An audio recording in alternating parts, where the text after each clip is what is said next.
fi parti, so that problem.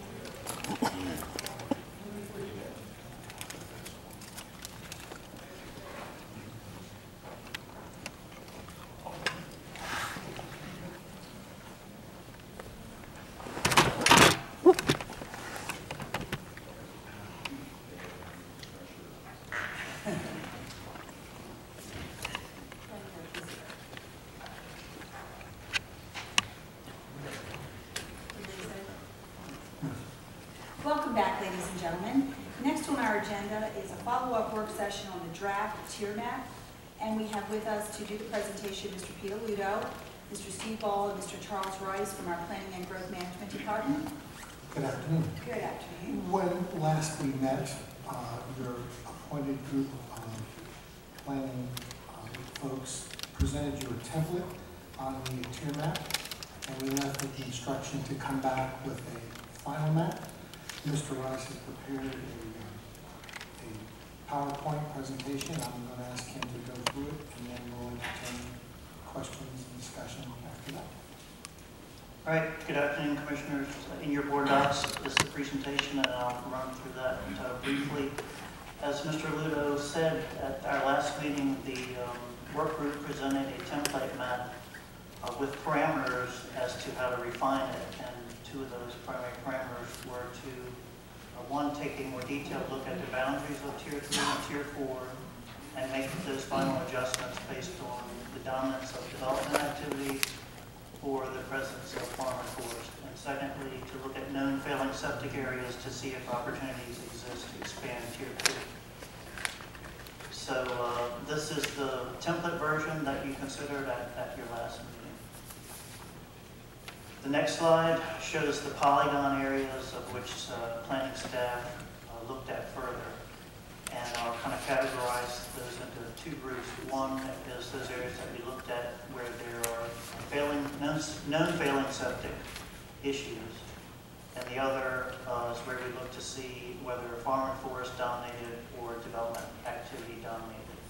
So I'll actually start with the two areas that we looked at regarding failing septics.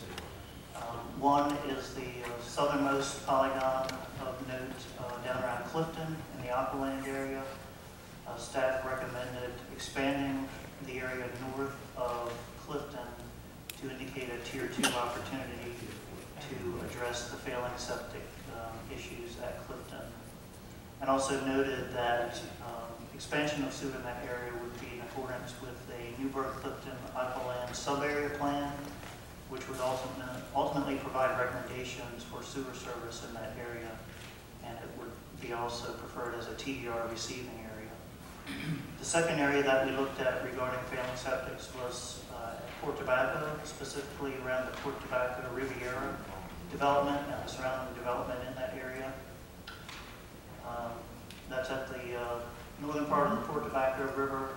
We expanded that area of Tier 2 that originally was just the Port Tobacco Village, which was very small, expanded out to include the Riviera development and some other development surrounding that. So that added probably at least another 1,500 acres to that existing Tier 2 village. So the other polygons have to deal with whether or not farm and forest dominated certain areas of significant size, or whether there were opportunities to expand the Tier 3 into some developing or developed areas. So I'll start to the easternmost side.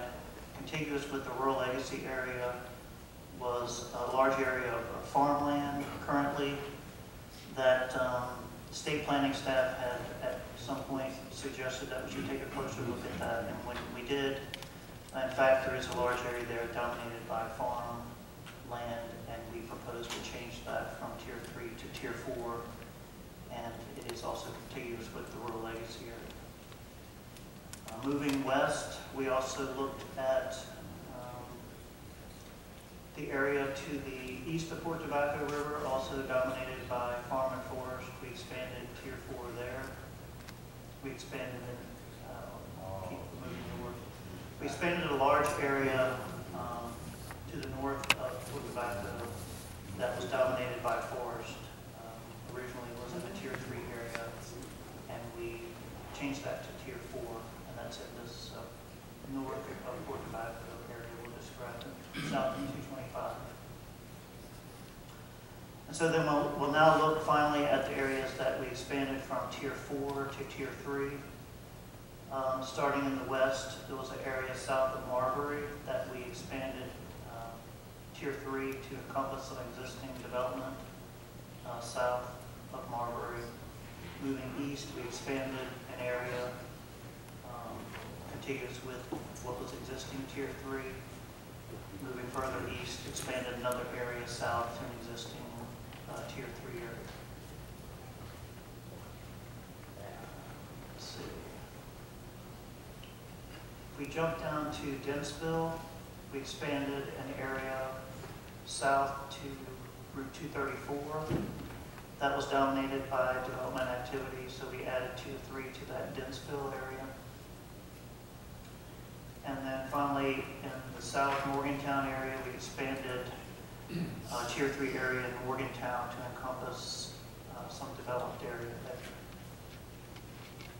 I believe I captured or described the primary changes. If I've missed anything that anyone sees, please let me know.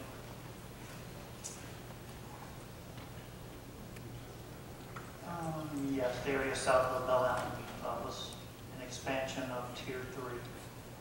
And we brought that down to include a couple of little village areas to make it all contiguous there.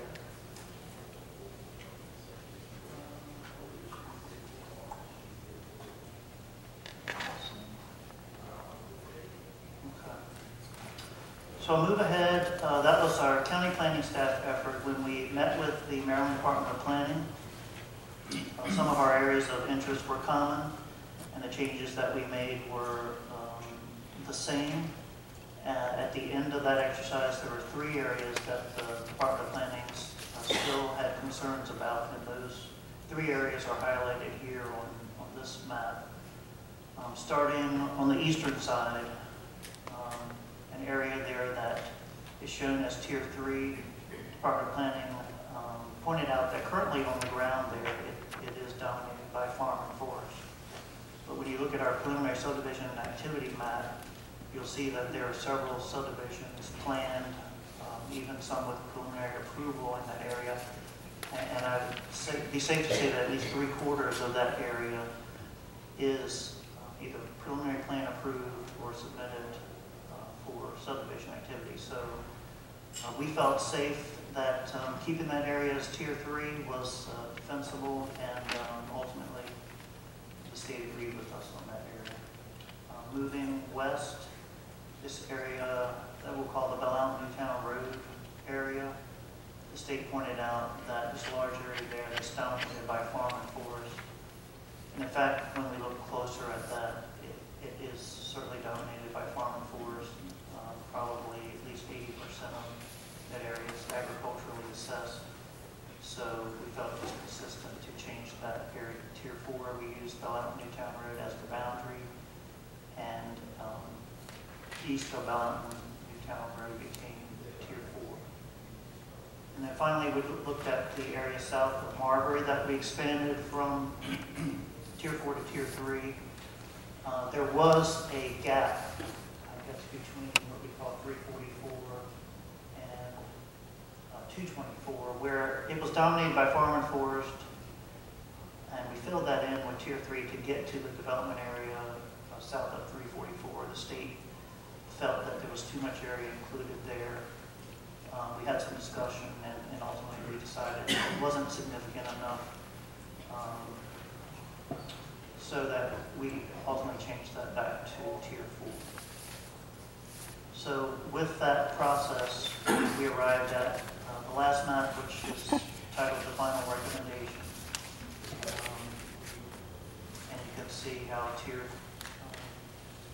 1 through 4 ended up acreage-wise. Not that that's a focus, but I felt like the refinement exercise that we went through was productive. And this is what we're at least calling our final recommendation. If there are any questions, we'd be happy to try to answer them. Thank you, Commissioners. Commissioners, any questions?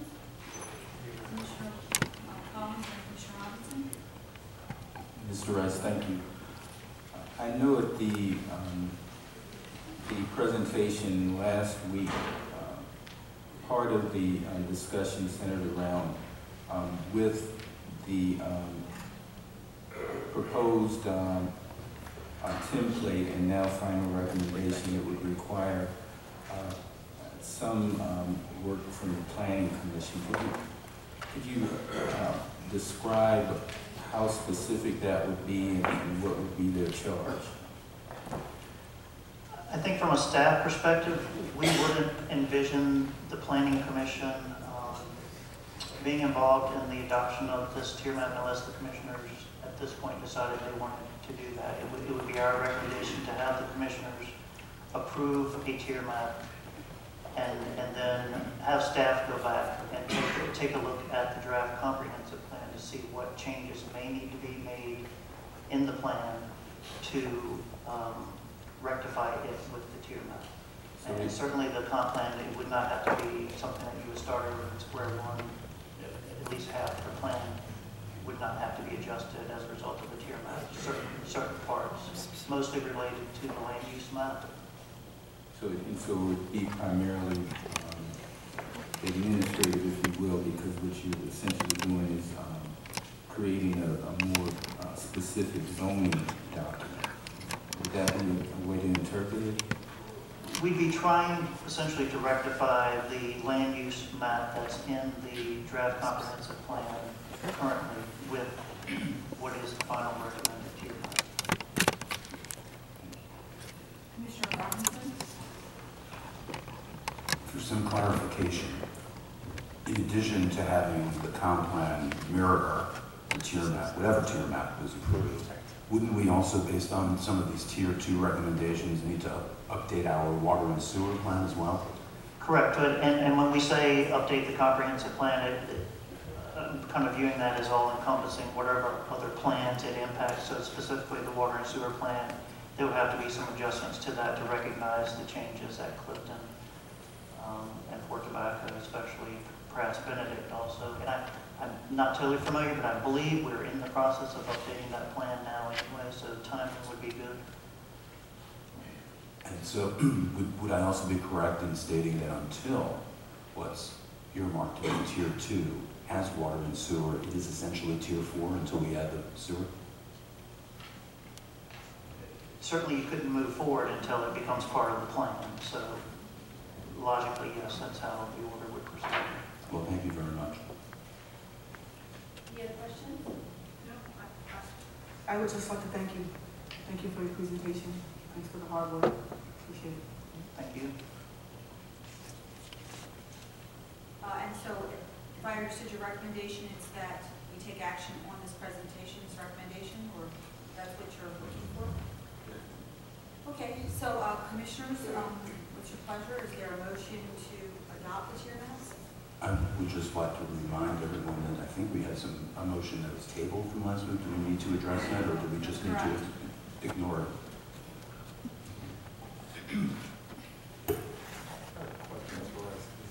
Is there anything, out of conversation with you yesterday, any more land by law that we're allowed to build in that wasn't put on this map? Where you have water and sewer? That we're referring to the deferred development district. sure. The deferred development district has been one of those areas of discussion, and since the early parts of this process, there's been one train of thought that the deferred development district could go one of two ways. Since it is indicated as ultimately planned for sewer service, even if it is further out, one could say that it would be consistent with the septic bill to have that area as tier 2. Also, we felt that it would be consistent to have that area as tier 4 given the criteria in the septic bill. So I think some of the earlier versions had that as tier 2 at one time. We switched to tier 4. From a staff perspective, in a current day scenario, we can point to more provisions in the septic bill that justify it as being Tier 4 today, but that doesn't mean that it couldn't also be Tier 2 and still meet the criteria of septic. And that would follow state guidelines too, correct? From staff perspective, we believe it would. So we could reserve a little more land to do something, okay? Well, there was, I could just comment on that, there was other reasons why it was recommended to be a Tier 4 area. And one of the reasons is because there's policies in the comprehensive plan, both in the current adopted plan and in the recommended draft plan, that indicates that the preferred development district will not be released for development at this time. The policy basically states that we will consider releasing development from the preferred development district at least every 5 years or with the update of the comprehensive plan. And that issue was revisited by the planning commission, and their decision and direction you was not to release it at this time for new development. So in that respect, it makes more sense to release it as a Tier 4 area until such time areas are released. And we actually have an application to do that for a particular project. But we don't want to be in a situation where we have policies that say one thing and not to say the other.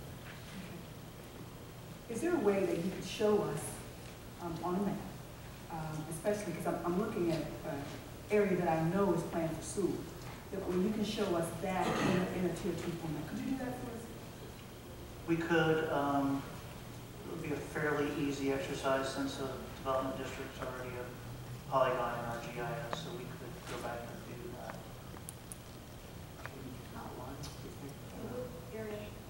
Well, you know, near a tech park and near an airport, I think that area is on the deferred development district, and I think since there is a difference in opinion, I think since it's planned for sewer, we can make that Tier 2.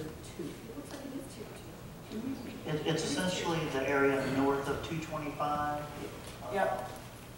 So if you see here is 225, so it would encompass this large area north of 225. Now I will say there is quite a bit of protected land already within that area. And without knowing closer what the numbers are, but being familiar enough, I'd venture a guess that somewhere close to half of the deferred development district probably is either already protected with a lot of state-owned land. You have Chapman's Forest, you have Laurel Grove Wildlife Management Area, and a recent acquisition by the state closer to Pomfret. With those areas and the resource protection zone, I'd venture to say you're getting close to half of the deferred development district already protected and thus could stay in a Tier 4 status while the rest could be Tier 2. Madam Chair, could I ask staff to change that or to do that areas in the development district, the resource protection areas in the development district, just to see a map that looks like that? We could do that, and I probably, if we broke for 10 to 15 minutes, I could probably bring that back. If you would. Sounds great. Thank you. Thank you. Thank you. While they're doing that, are there any other Right now, matters? so yeah, so it'd be nice to see this, and if we all agree, we get this thing done today, if everybody agrees. Okay. We're here to tweak this, let's get it done. Well, anything else you want to see, any other areas?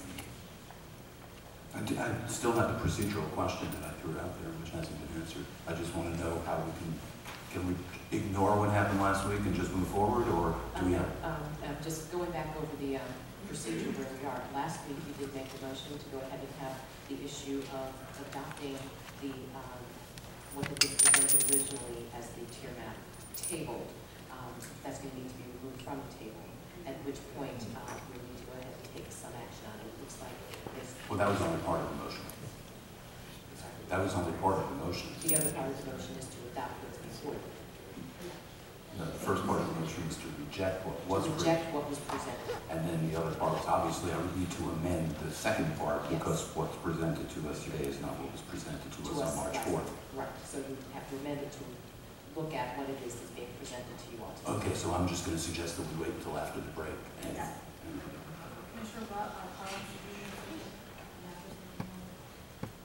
No, it's still, I think I can hold off on that question. Well, anything else that could be either or, and specifically the deferred development district and our resource protection areas. That would be Okay. a good big help. Thank you. All right, thank you. okay, we'll take a 15 or 10 minutes. What do you think, Mr. Rice?